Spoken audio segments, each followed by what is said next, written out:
Last year, I established a new kind of food production system at home. Now, it's relatively new to many of us, but it's incredibly popular.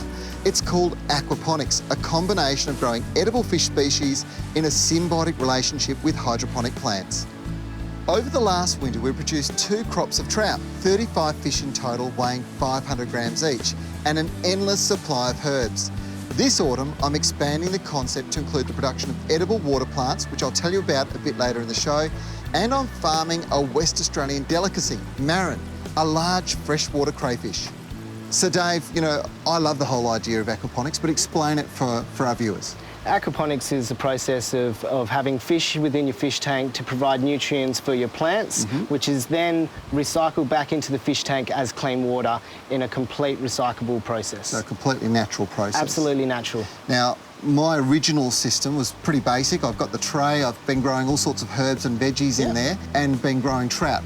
But I wanted to expand it. That can't quite stay the same now, so you've created a new, more sophisticated system here. We have, because we've added an extra couple of tanks to increase marron, barramundi, whatever you would like, as well as your edible plants. There's then more waste from the fish that needs to be filtered before it goes to the plants. That's done by a couple of extra tanks going straight into a 2-stage filter system.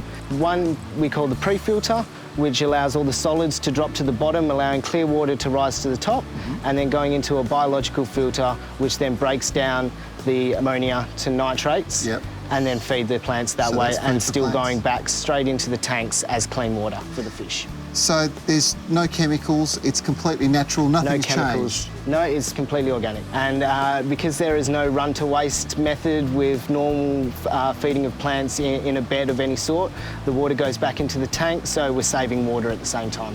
Some people would be critical because of the fact that you actually got to run pumps, so there's power being used. What are the solutions for that? The pumps that we use have all been converted to 12-volt solar, so they're all run off the sun's energy. So that's running into a battery. How long have you got then? The battery has 120 amp hours of life to it, which will give you around about 8 days without any sun.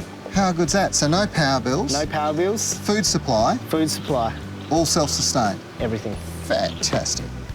Now, if you want some more information on how to set up an aquaponic system at home yourself, or maybe you'd like some help and you'd like some contacts, check out the fact sheet on our website. There's a whole bunch of information there, and it's sure to help you get started.